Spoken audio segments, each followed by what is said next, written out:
I would request our chief guest, Mr. Raghuram Ananthoj, to kindly come forward and share few words with us.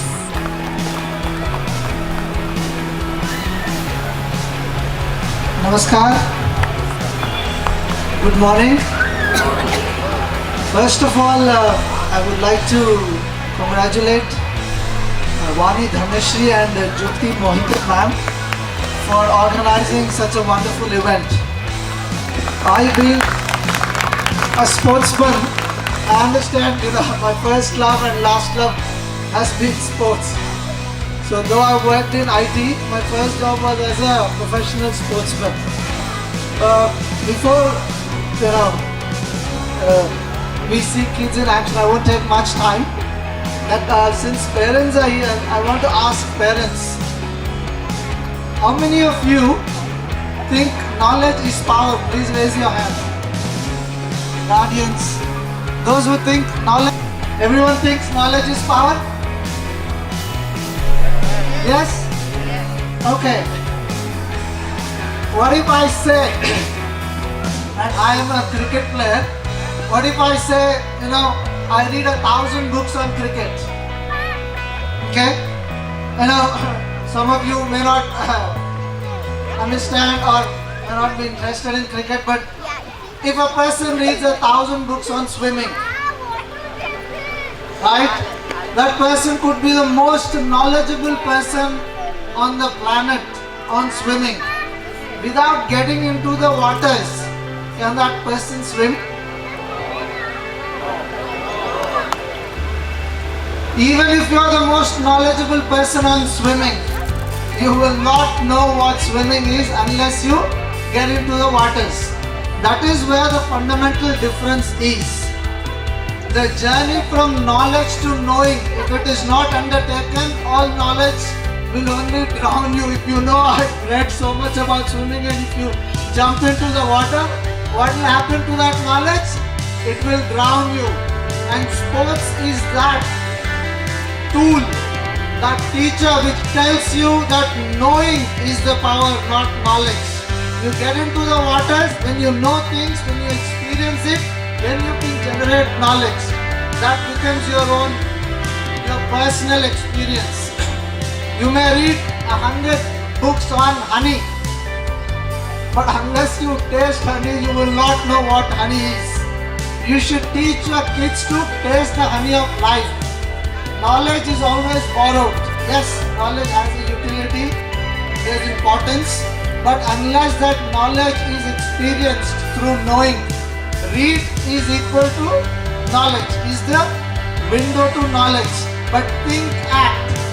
Read, think, act completes the process for outcomes or success.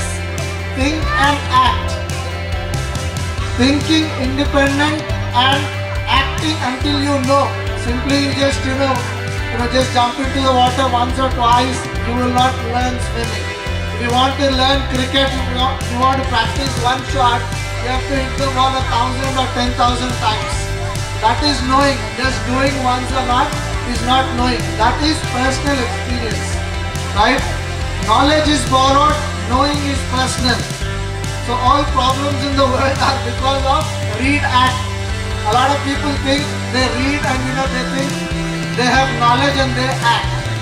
And that will always lead to chaos, confusion, misery. That knowledge has to be known, experienced.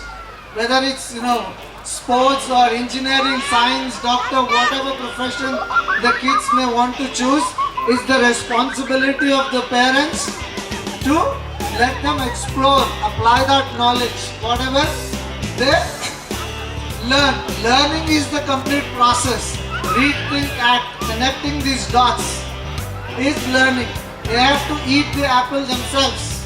Touch the apple, smell the apple, then the learning completes, then it turns into an understanding. Without understanding, knowledge alone is incomplete. And that is the fundamental message I wanted to give, because a lot of the perception in India or elsewhere, even in the most developed countries, the perception is that knowledge is power. And yes, it is power, but they are talking about higher knowledge, not knowledge which is the intellectual sort of a thing. Now, a lot of things, or many things, people have perceptions about many things. Skill, knowledge, name, fame, money. These all come into one category. With practice, with hard work, you can earn money, you can become very skilled doctor, surgeon, sportsman, actor, director. But intelligence is something beyond this. Intelligence is beyond mind.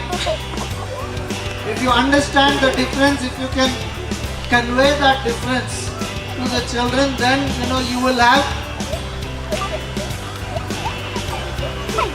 have a tradition, or India is known for that tradition of knowing. In India, Gyan and Dhyan go together. No other country emphasizes more on Dhyan.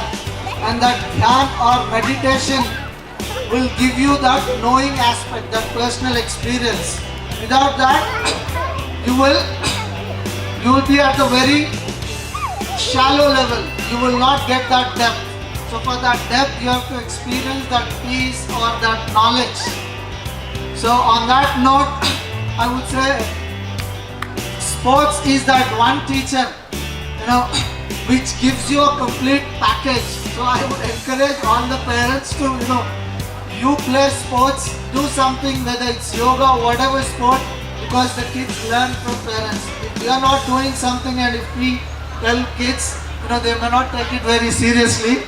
So on that note, please encourage sports, because without sports or arts and architecture, the education or the learning will never be complete.